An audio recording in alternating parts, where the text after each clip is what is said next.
Hello again, everybody, and welcome to the Mike Francesa podcast, brought to you, as always, by the good folks at Bet Rivers. Remember, download the Bet Rivers apps for all of your wagering needs as we head towards Selection Sunday and the NCAA tournament and everything else that will be heading our way, the Masters and plenty of golf and obviously the NBA and the NHL playoffs and everything else. But just remember, download your Bet Rivers app, new and improved. They upgrade it all the time for all your promotional needs, for all your wagering needs, for all your rewards and all your contests and everything else. Just go to Bet Rivers and they will have everything that you need at your fingertips. Now, we move a little more into the month of March as we await Selection Sunday and the tournament, Big East tournament next week. It'll be a big one for a lot of teams. Yes, St. John's included. There's some teams very much on that bubble, teams that will need to play well in that tournament. So that quarterfinal day, where it looks very much like a St. John's Seton Hall game, those games are going to be critical. Okay? A win there and then a loss to UConn, you can live with that, especially if the UConn game is representative. St. John's is going to go in playing better, but everybody on that bubble's got to play well in that quarterfinal game. You're going to have to play in that quarterfinal game. There's going to be some eliminating going on, and it's going to go right down to the wire. We'll talk more about that next week. A little bit on the Yankees here. We haven't spent a whole lot of time on them. Obviously, there's great optimism this year, and there should be. Is it a team that is made to win a championship? You can't say that. I have some real question marks about the pitching staff. I don't love some of the starters. I have serious questions about the bullpen. Real questions about the bullpen that have to be answered. But one thing we know, the Yankees, who were at best a 500 club last year, lucky to finish above 500 last year, but they were the worst offensive Yankee team we have seen in forever. They were embarrassing, even mortifying offensively. Their batting average, their on-base percentage, the automatic outs that just dotted the lineup all the way through, the weakness of the bottom of the lineup, which was something we've never seen in recent years or even in the last decades from the Yankees. But that has been, it's been fixed. There's no question about it. The Yankees, Cashman, have at least found sensibility again. And they have brought the left-handed entity, the left-handed power that we have screamed about and yelled about and wanted for so long. They have now brought that to the lineup. And this is going to be an interesting lineup. I think a good lineup and at times a dynamic lineup. They don't have a real leadoff hitter. LeMahieu will have to be their leadoff hitter when he's not in the lineup. I'm sure they'll slide Volpe up to be the leadoff hitter, although he's not a classic. His on-base percentage is way too low. But one thing that should be, and I've yelled about this for a long time, and I hope they see it, and this isn't old-fashioned. This is what makes sense. Judge should bat third in this lineup. I know he wants to bat third. He should bat third. It shouldn't even be an issue. He should be the number 3 hitter in this lineup, not the number 2 hitter, number 3 hitter. That way you can really go lefty-righty, which gives you a big advantage late in the game, especially against relievers. It's a big positive. So you start with LeMahieu, Soto.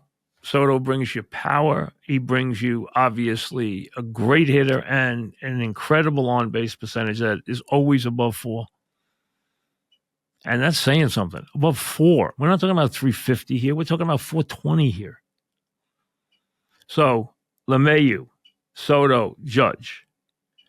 Rizzo, who's a big key. Anything they get out of Rizzo this year, I think, is a big plus.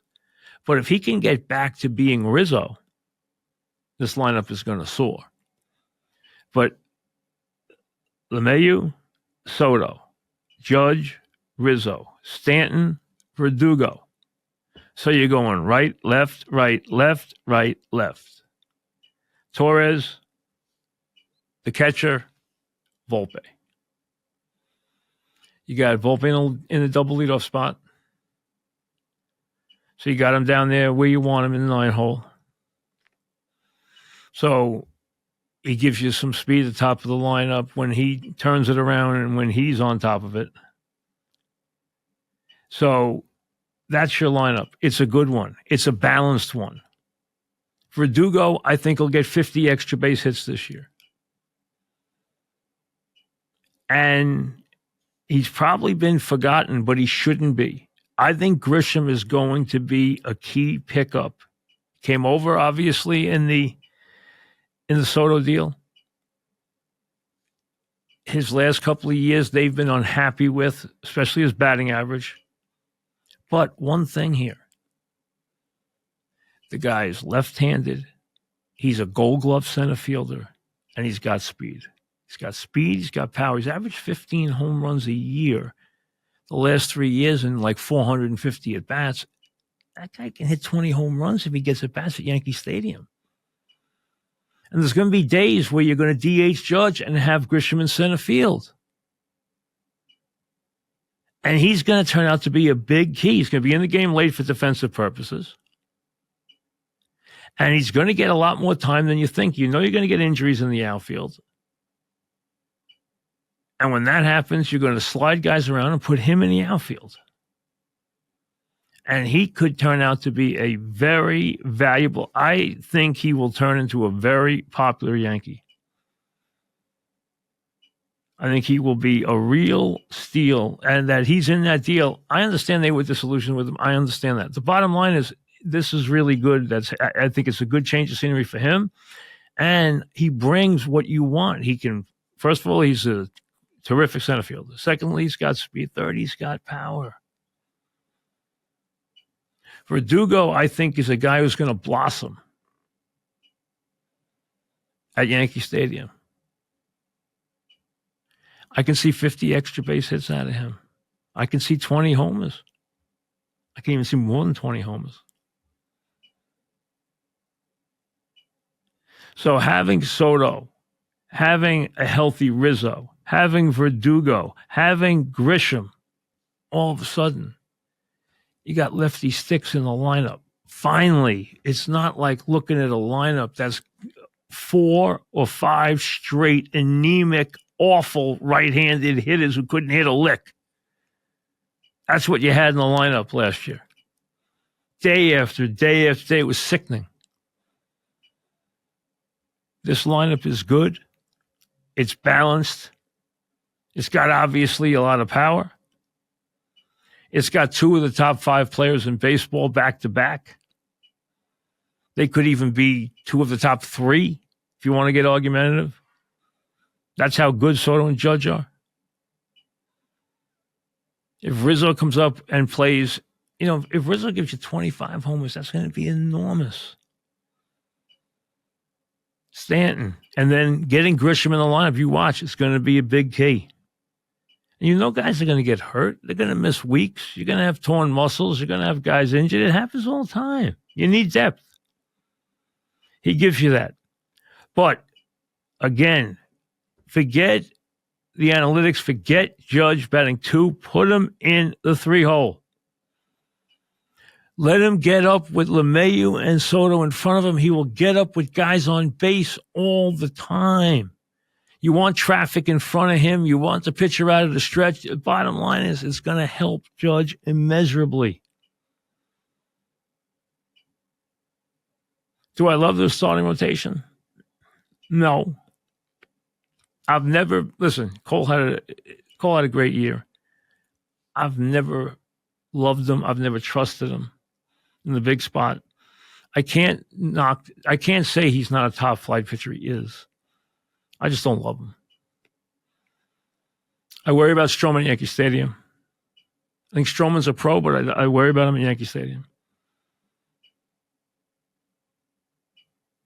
I'm not a Rodon fan. I don't like him at all. I wish he wasn't on the team. And I don't trust him a lick. Not at all. I don't like anything about him. Wish he was gone. Clarke Schmidt's going to be key. Obviously, Cortez is going to be key. I expect that they'll get, solid performances out of those guys. I wouldn't expect anything less. I would expect that to be what you would expect from them.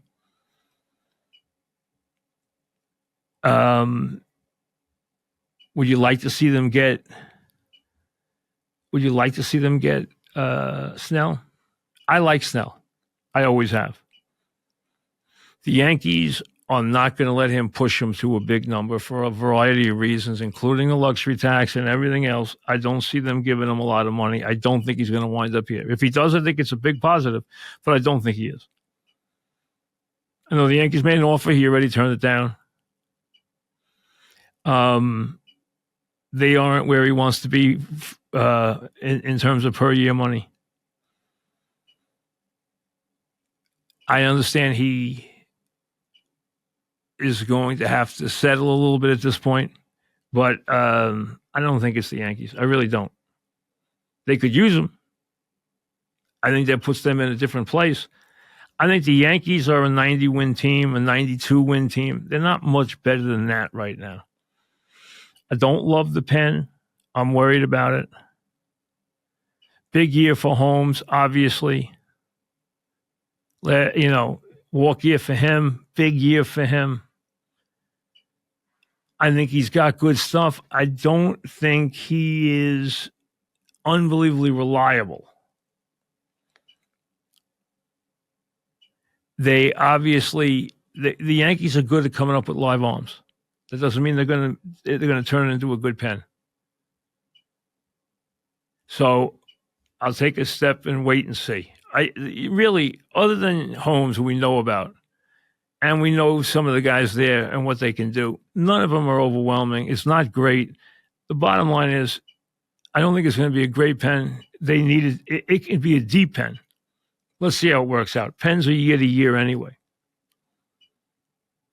The starting pitching is not bad, but I don't think it's as good as people think it is. I think they need another pitcher. Doesn't mean they have to get him today. They can get him during the season. They can rent a guy for the last 2 months if they need it. They can worry about that as it unfolds. Stroman will win games. I think he'll be better on the road than he is at home. I think he's vulnerable at Yankee Stadium with the way he pitches. He's never been a great Yankee Stadium pitcher. We'll see how that works out. I think Schmidt is a big key to the rotation. Big key. Because I am not big on Rodon at all. I'm just not. I'm not. I don't like any. He was awful last year. His body language was bad. The way he acted was terrible. The way he pitched was worse. I mean, he was just dreadful. I don't trust him. I don't trust him at all. I would be very, very concerned about him. I'm not expecting a huge bounce back. I'm really not. So are they short a pitcher? Yes. Could they use another arm in the pen? Yes. But you can say that about most teams. Okay? Is this a much improved team? Yeah, of course. Well, you just look at what they did to the lineup. They took a lineup last year at about a 236 that was completely anemic, that couldn't score runs, and turned it into a balanced lineup that can pound the baseball, hit plenty of home runs. I mean, you can look at this team and say, I can get 80 home runs, and that's being conservative. 80 home runs out of Soto and Judge. I can get 25 out of Rizzo. I can get 25 out of Stanton. I can get 20 out of Verdugo. I can get 20 out of Torres. I can get 20 out of Volpe. I can get 15 plus out of Grisham. That's plenty of home runs. I can get some home runs out of the catches.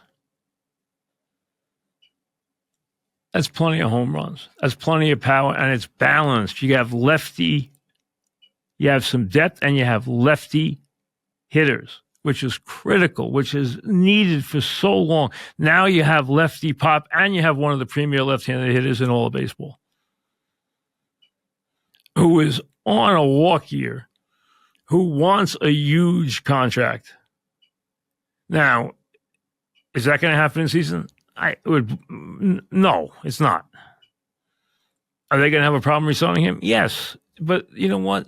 Let that be a story for another day. Let's see how he does here. Let's see how much New York, gets into his daily life and his spirit, and to just see how much he adopts and really becomes part of the city or not. Does he really become a big part of the team? Does the fans embrace him? Let's see how that all unfolds. I think he's going to have a big year. The fans are going to obviously go out of their way to be nice to him. He is a premier hitter. He has raked in spring, but that means very little. But he's going to rake anytime. I mean, the guy's a great hitter. Last year, he was having a miserable season a third of the way through. I mean, he was having, if you went back and looked, his numbers were terrible. What he wound up with? 35, 109, a 930 OPS, 400 on base percentage. What else could you ask for? He's in Yankee Stadium now. That 35 becomes 45. His pop-ups go out of the ballpark. And he's going to see nothing but good pitching. He's got one of the premier players, if not the premier player, behind him.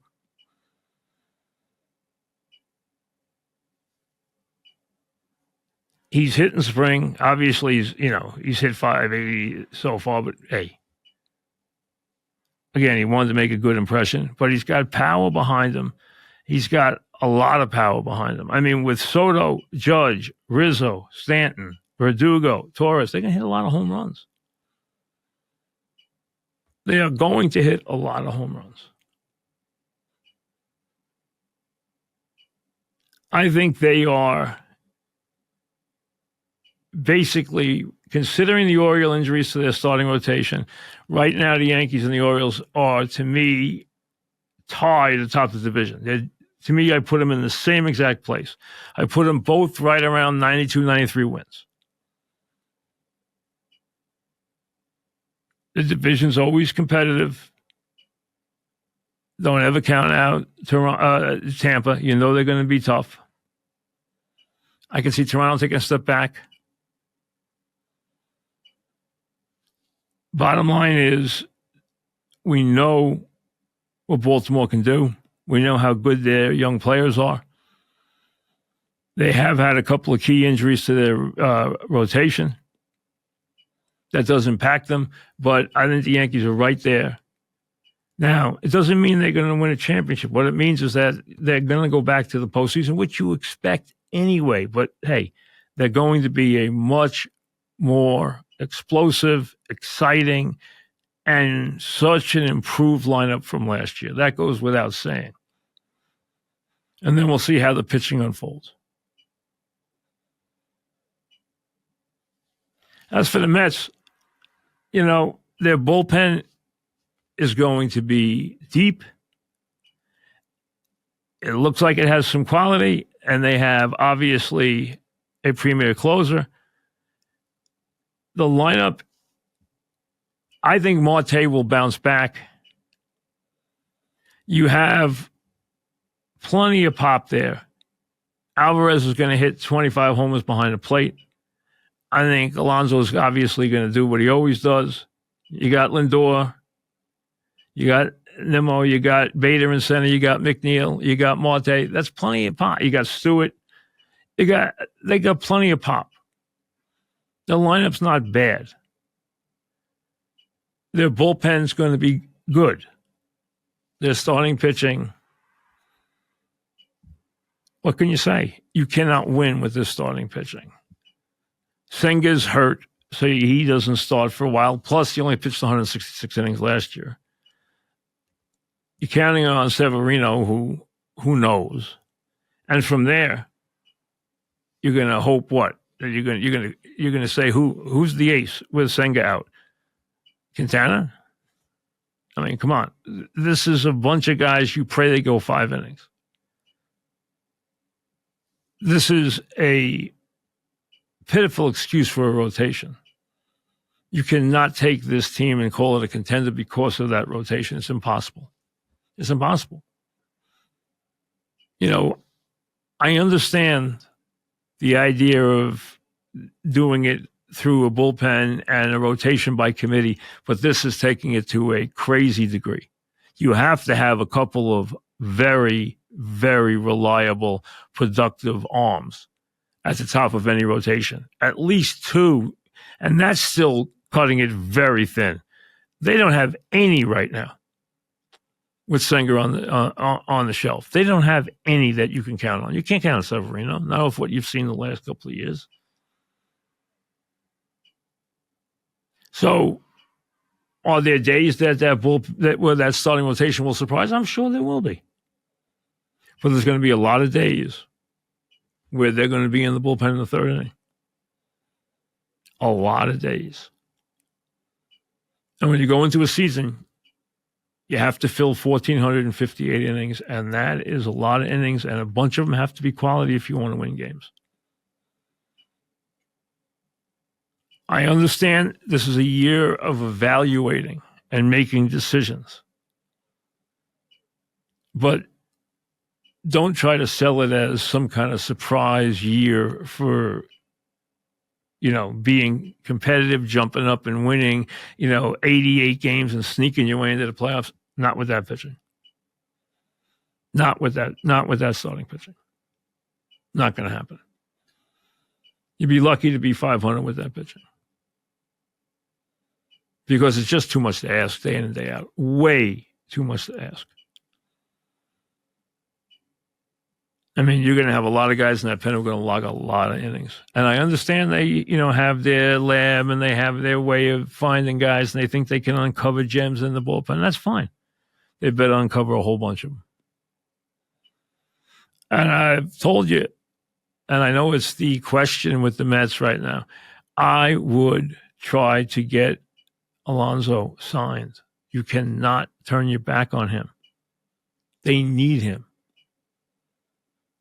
When you have a guy who embraces New York, who likes it here, who wants to play here, who thrives here, and a guy who plays every day and puts up those numbers consistently, you got to keep him. Now, I understand they don't want to get locked into having him in a 10-year contract. I understand that. Cut it in half and give him a very high yearly rate. Make his number, really make it high for 5 years and get him signed. Give him $40+ million a year for 5 years and get it done. And then you can evaluate him in his mid-30s. Now, I understand he doesn't want that. He wants a long-term contract, but it can be hard to get. Baseball teams don't want to sign those deals anymore. They know they've been punished by those deals. Nobody wants to sign them anymore. You notice, hey, unless you're not paying attention, you see what baseball is doing. They are rushing their kids. They're real good kids. They are rushing them to the major leagues now. It used to be years and years to get them there. Now it is an express train to the major leagues. They will learn on the fly. Fundamentals be damned. They will learn on the fly in the major leagues. We are getting those years out of them with the big club, and that's the way it's going. These teams get younger and younger and younger. But youth, athleticism is the way the game has gone. When we come back, we'll hit a couple emails. All right, send your emails to MikeFrancesa@gmail.com. MikeFrancesa@gmail.com. How do you think the Pats should approach rebuilding their offense with the number 3 pick in the draft this year? Listen, unless the Pats are going to sign a free agent quarterback who can play, unless they're going to trade for Fields or sign Cousins, and I don't think they're going to do either, then they need to draft a quarterback in the number 3 spot. I don't think there's any question about that, and rebuild the team. That's where it has to be. So that's all there is to it. Find the guy you like, or you can sign a veteran if you want, but they need to upgrade dramatically, starting with the quarterback position, and then upgrade dramatically throughout the offense. Zach, Brett Gardner doesn't deserve to have his number retired, but does he deserve a plaque in Monument Park? No. I like Brett Gardner a lot personally, always have. I always liked him as a player, but he doesn't deserve either of those things. We give ordinary players. Brett's a good, solid player, nothing more. You can't give every player who leaves a plaque or a retired jersey. It's gotten ridiculous with the Yankees.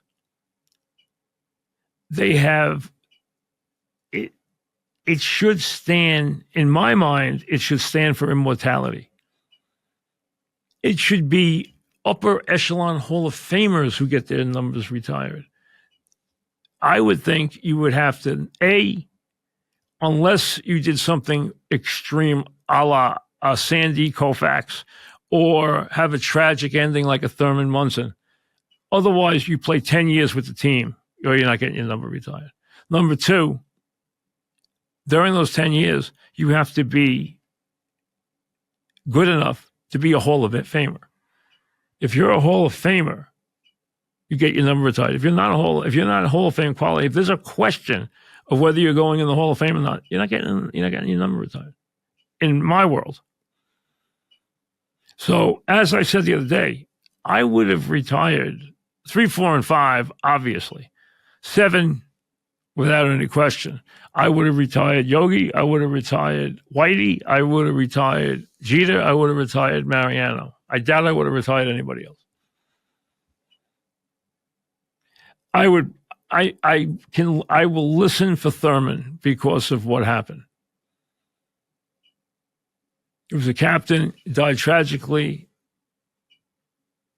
He led them back at an important juncture. I would listen about him, but that's special circumstances.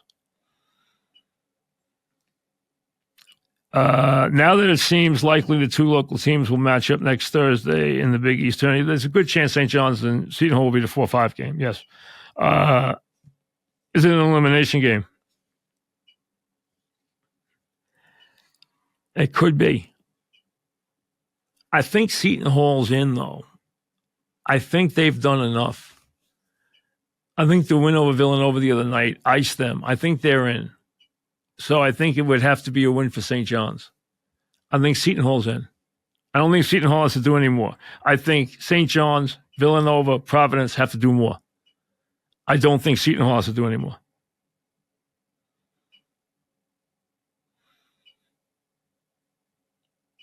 Does Rick Pitino's history make any difference on their consideration as a bubble team? Yes, it does. They will tell you it doesn't, but it does.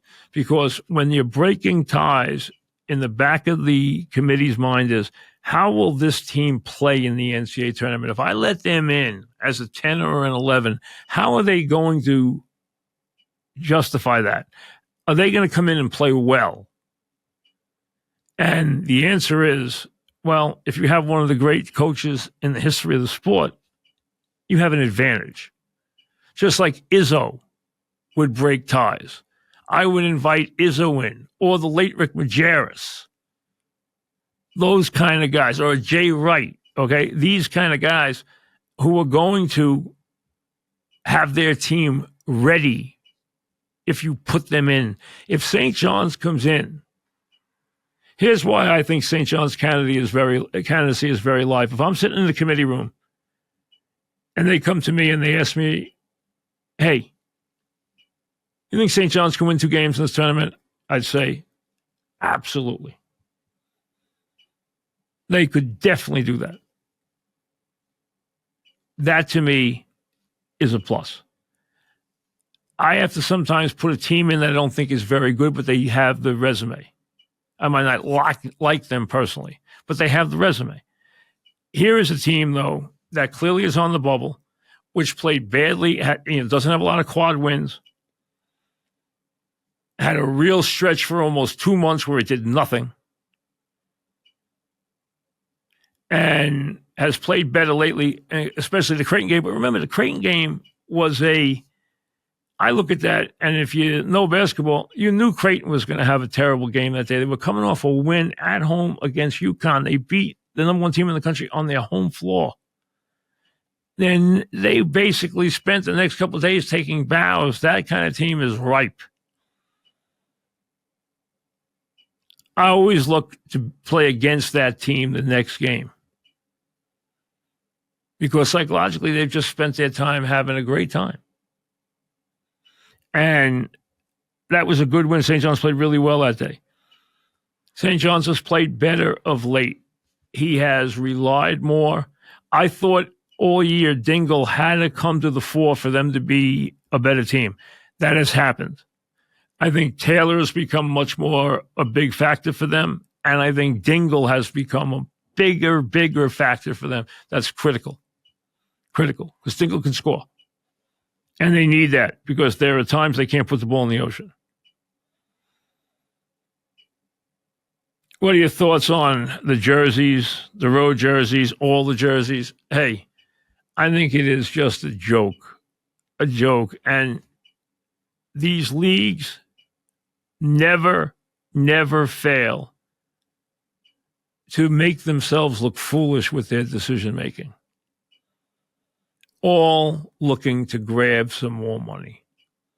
I mean, there's a few things you want to leave alone. The Yankee uniform is one.